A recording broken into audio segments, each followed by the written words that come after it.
Hi everyone. Once again welcome to my channel Infinitypedia। तो आज के वीडियो में हम थोड़ा अलग टॉपिक पे बात करते हैं। मतलब कि पहले के दो वीडियोस में हम लोगों ने इसी लाइव सेशन पे हम लोगों ने बात की थी वाटर पोल्यूशन और ग्लोबल वार्मिंग के बारे में। आज थोड़ा सा अलग टॉपिक, एक फ़िज़िक्स के एक बेसिक टॉपिक पे बात करेंगे, लाइट के एक बेसिक टॉपिक पे बात करेंगे और बेसिक्स की ही बात करेंगे। हम बात करेंगे आज रिफ्लेक्शन और रिफ्रैक्शन के बारे में।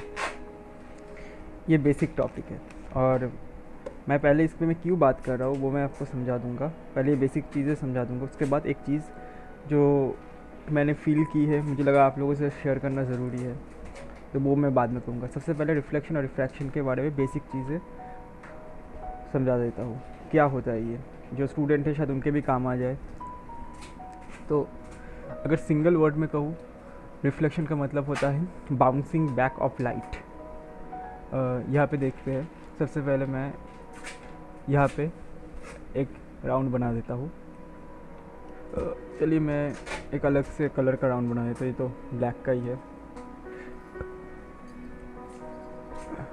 यहाँ पे आई थिंक हाँ ये वाला, ये इसको एक लाइट सोर्स मानते हैं और यहाँ से लाइट आ रहा है सीधा यहाँ सॉरी, ये एक प्लेन सरफेस है, मतलब एकदम रिफ्लेक्टेड सरफेस, एकदम ऑप्टिक सरफेस। ऑप्टिक सरफेस उनको कहा जाता है जो एकदम आपका प्लेन है, जिसमें आसानी से कोई भी रिफ्लेक्शन आके बाउंस बैक कर सकता है, जैसे कि मिरर।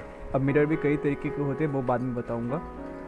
तो ये वाला एक आ गया आपका लाइट सोर्स, यहाँ से लाइट सीधा आते इस वाले पॉइंट पे हिट करता है और इस वाले पॉइंट से बैक कर जाता है सीधा यहाँ। तो ये है आम भाषा में बाउंसिंग बैक ऑफ रिफ्लेक्शन।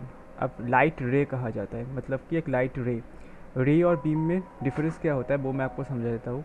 रे का मतलब होता है सिंगल पार्टिकल्स में बना हुआ लाइन में जो आपका लाइट आता है वो, और बीम का मतलब होता है बंचेस ऑफ लाइट, मतलब कई सारे बीम्स, कई सारे रेस मिलके एक बीम बनाता है। तो ये है बेसिक चीज़। तो अगर इसका आपको डेफिनेशन चाहिए तो वो होगा अ ray of light is hitting, जहाँ पे एक हिट करता है, वहाँ से बाउंस बैक करके अगर लाइट सोर्स की तरफ वापस चला जाए तो वो हो लाइट ऑफ, तो वो है रिफ्लेक्शन ऑफ लाइट, एकदम सिंगल वर्ड में। अब इसमें दो एंगल्स क्रिएट होते हैं, ये देखिए, angle of incident. Angle of incident का मतलब होता है, पहले तो एंगल ऑफ रे, सॉरी इंसिडेंट रे क्या है वो समझा देता हूँ मैं आपको। इंसिडेंट रे इस वाले रे को कहा जाता है, मतलब जहाँ से सोर्स से जो लाइट आता है उस वाले रे को कहा जाता है इंसिडेंट रे, और वापस जो चला जाता है उस वाले रे को कहा जाता है रिफ्लेक्टेड रे। तो ये है इंसिडेंट रे, ये है आपका इंसिडेंट रे, और ये है आपका रिफ्लेक्टेड रे। अब एंगल ऑफ इंसिडेंट इस वाले एंगल को कहा जाएगा, क्योंकि इस वाले एंगल में ये वापस जा रहा है, इस वाले एंगल में ये आ रहा है, तो इस वाले एंगल को कहा जाएगा आपका एंगल ऑफ इंसिडेंट। और इस वाले एंगल में ये वापस रिफ्लेक्ट हो रहा है, तो इसको कहा जाएगा एंगल ऑफ रिफ्लेक्शन। और ये जो एक पेंडिकुलर है, इस वाले स्ट्रेट लाइन को कहा जाएगा आपका नॉर्मल।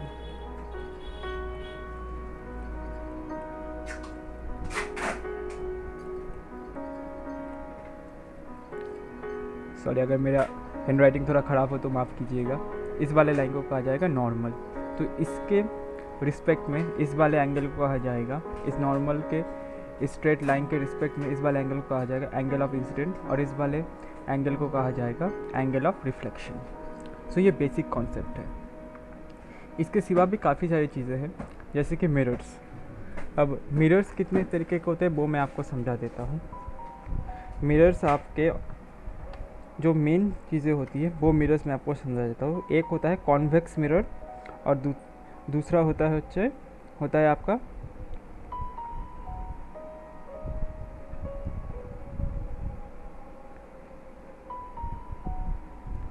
एक तो आपका होता है कॉन्वेक्स मिरर। खैर मुझे लगता है कि अभी मिरर के बारे में ना ही बोला जाए तो बेटर है, क्योंकि ये तो बेसिक से थोड़ा अलग हो जाएगा, तो मिरर्स के बारे में हम बात नहीं करते हैं। तो ये है रिफ्लेक्शन का बेसिक, एकदम एकदम बेसिक्स।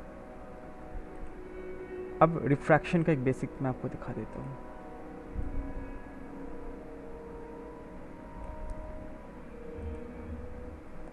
सो ये है रिफ्रैक्शन।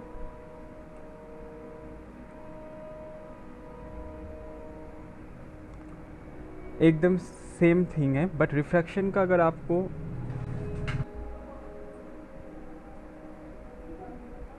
तो आप बात कर लेते हैं रिफ्रैक्शन के बारे में। रिफ्रैक्शन का बेसिक है मीडियम से, एक हल्के मीडियम से एक भारी मीडियम में जब कोई लाइट रे ट्रैवल करता है। अब हल्का मीडियम मतलब मान लेते हैं कि एयर से, एक पानी के अंदर आप कोई रे डाल रहे हैं, मतलब कि मान लेते हैं आप कोई लेक के पास खड़े हैं, वहाँ से आप अगर कोई टॉर्च को ऑन करेंगे तो वो एयर से वाटर की तरफ जा रहा है। तो ये भी वैसा ही है, देखिए यहाँ पे ग्लास है मीडियम और ये है आपका एयर। तो ये है आपका इंसिडेंट रे, यहाँ से रे आ रहा है, और ये रहा आपका रिफ्लेक्टेड रे।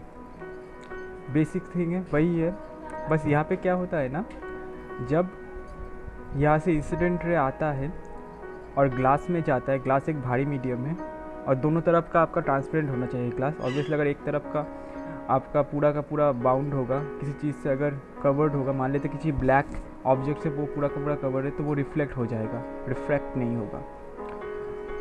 तो इसको कहा जाएगा रिफ्रैक्टेड रे। मैंने रिफ्लेक्शन रे कहा था, सॉरी गलती हो गई मुझसे, रिफ्लेक्टेड रे कहा जाएगा। तो जैसे ये ग्लास के अंदर एंटर करेगा, इसका एंगल जो है वो थोड़ा सा अलग हो जाएगा। मतलब अगर ये एकदम हल्का मीडियम होता, मतलब अगर सेम होता, तो आप किसी भी पॉइंट से किसी भी पॉइंट की तरफ देते तो वो ऐसे आना चाहिए था, एकदम सीधा लाइन पे जाना चाहिए था, पर वो सीधा नहीं जाएगा। यहाँ पे उसके एंगल का थोड़ा सा डिफरेंस होगा, और इस वाले एंगल को कहा जाएगा रिफ्रैक्टेड एंगल, क्योंकि ये एंगल बदल जाएगा। तो यहाँ पे आई है और यहाँ पे आर है। अब यहाँ पे एक लॉ आ जाएगा आपका, हमेशा याद रखिएगा। लॉ क्या है मैं आपको दिखा देता हूँ, टेक्स्ट के थ्रू मैं आपको दिखा देता हूँ। आई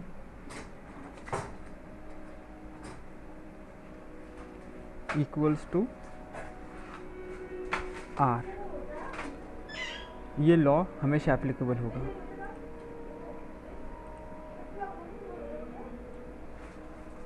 आई इक्वल्स टू आर, ये लॉ आपका हमेशा एप्लीकेबल होगा। क्यों एप्लीकेबल होगा वो भी मैं आपको बता देता हूँ। ये जो आई एंगल है और ये जो आर एंगल है, इनका एंगल्स बिल्कुल सेम ही रहेगा हमेशा। I equals to r behalf of this plane, मतलब इस प्लेन के थ्रू हमेशा आई इक्वल्स टू आर रहेगा। तो ये एकदम बेसिक है रिफ्लेक्शन और रिफ्रैक्शन और आपका रिफ्लेक्शन का, एकदम बेसिक्स। अब बात कर लेते हैं कुछ और चीज़ की, जिसके बारे में मैंने ये बेसिक वीडियो बनाया है। ये देखिए, तो ये एक प्लेन मिरर है। एक मिरर में आप अपना रिफ्लेक्शन देखते हैं, तो रिफ्लेक्शन आप कहीं भी देख सकते हैं मिरर के अंदर। इनफैक्ट अगर लाइट ना हो तो ये रिफ्लेक्शन अवेलेबल नहीं हो सकता। आपके बॉडी के अंदर जो लाइट है, यहाँ पे आ रहा होगा लाइट, वो यहाँ पे बाउंस बैक करके आपके आँखों में जा रहा है, तभी ये आप अपना इमेज देख पा रहे हैं। तो ये एकदम बेसिक है रिफ्लेक्शन का,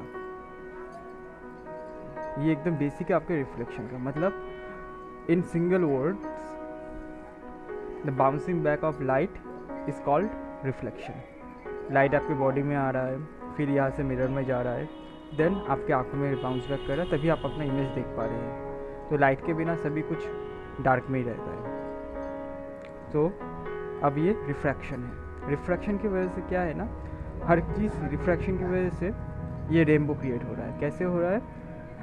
पानी, जब बारिश होता है तब बारिश के बाद एटमॉस्फेयर में काफ़ी सारे जो है ना पार्टिकल्स रहते हैं, वाटर पार्टिकल्स, और जब लाइट उसमें हिट करता है तो वो एक दूसरे पे बाउंस बैक करते करते, मतलब एक हल्के मीडियम से भारी मीडियम में जब जाता है तो वो ऐसे रिफ्लेक्ट होकर आपके काफ़ी सारे कलर्स बना देते हैं। सन बीम जो होता है वो 7 कलर्स का मिश्रण होता है, वो अलग अलग कलर मिला के वो वाइट कलर बनता है। एक्चुअली लाइट का तो कोई कलर होता नहीं है, फिर भी वो अलग अलग कलर मिला के वो एक कलर बनता है, और जब वो पानी के वो पार्टिकल्स के साथ हिट करता है तब ऐसे रिफ्रैक्ट होकर आपका रेनबो क्रिएट करता है। सो ऐसे रेनबो आप देखेंगे हमेशा बारिश के बाद ही होता है, क्योंकि बारिश के बाद ही आपका वो पार्टिकल्स क्रिएट होता है। वो पार्टिकल्स जब क्रिएट होता है तभी उसके बाद आपका ये रेनबो क्रिएट होता है। वाटर में देखिए ये रिफ्रैक्शन हो रहा है। अब यहाँ पे मेरा एक अलग टॉपिक है, वो मैं बात करूँगा रिफ्रैक्शन। आप यहाँ भी देख सकते हैं पानी के अंदर हल्के मीडियम से भारी मीडियम में जब वो वाटर में जाता है लाइट, तो ऐसे रिफ्रैक्ट होता है। अब मेन जिस बारे में मैं बात कर रहा था आज, वो बात कर लेते थोड़ा सा। रिवर, समुंदर, हर चीज़ के अंदर रिफ्रैक्शन होता है, होना भी चाहिए।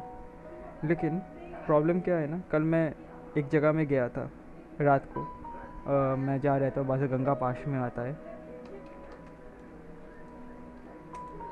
और जब मैंने वहाँ पे लाइट फेंका, रिफ्रैक्शन तो हो रहा था, बट मुझे पानी का कलर दिखाई दिया। पानी का कलर वो काफ़ी अलग था, मतलब ऐसा क्लीन वाटर तो था नहीं।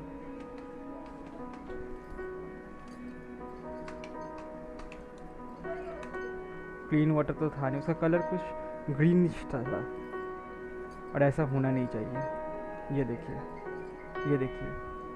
ये क्लीन वाटर नहीं है।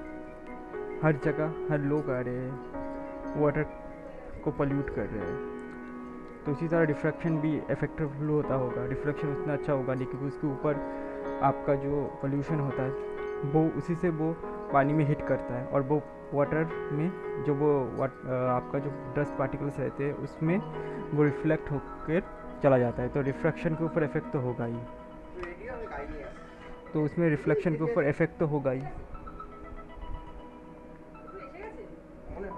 रिफ्लेक्शन के ऊपर इफेक्ट तो होगा ही। तो वो डस्ट पार्टिकल के ऊपर जब आपका वो लाइट गिरता है तो वो रिफ्लेक्ट हो जाता है पानी में। याद रखिएगा, रिफ्लेक्ट हो जाता है, क्योंकि वो सॉलिड पार्टिकल होता है, ट्रांसपेरेंट पार्टिकल नहीं होता। तो इसी तरह रिफ्लेक्शन के ऊपर भी रिफ्रैक्शन के ऊपर इफेक्ट पड़ता है पोल्यूशन की वजह से। अब ये कोई इम्पॉर्टेंट नहीं है, शायद इससे आपको लाइफ में कोई फ़र्क नहीं पड़ेगा, लेकिन मैं ये बेसिकली मैं आपको ये बताना चाहता हूँ कि इससे होता क्या है ना, गंगा जो है पोल्यूटेड हो रहा है, और इस दुनिया में हर चीज़ के ऊपर ही हम इफ़ेक्ट फैल, कुछ ना कुछ इफ़ेक्ट हमारा हो रहा है हमारे ह्यूमन एक्टिविटीज़ की वजह से। मेन मेरा यही टॉपिक है आज। मैंने रिफ्लेक्शन और रिफ्रैक्शन को मैंने बस यूँ ही दिखाया ताकि ये बेसिक आपको समझा दूँ, और जो मैंने एक्सपीरियंस किया वो मैं आपको बताऊँ। तो जितना हो सके कम पोल्यूशन कीजिए, मैं भी करता हूँ जितना हो सके कम। तो प्लीज़ इस वीडियो को शेयर कीजिए, लाइक कीजिए, सब्सक्राइब कीजिए। पसंद ना आए तो डिसलाइक भी कर दीजिए, बट शेयर ज़रूर कीजिए। Thank you very much.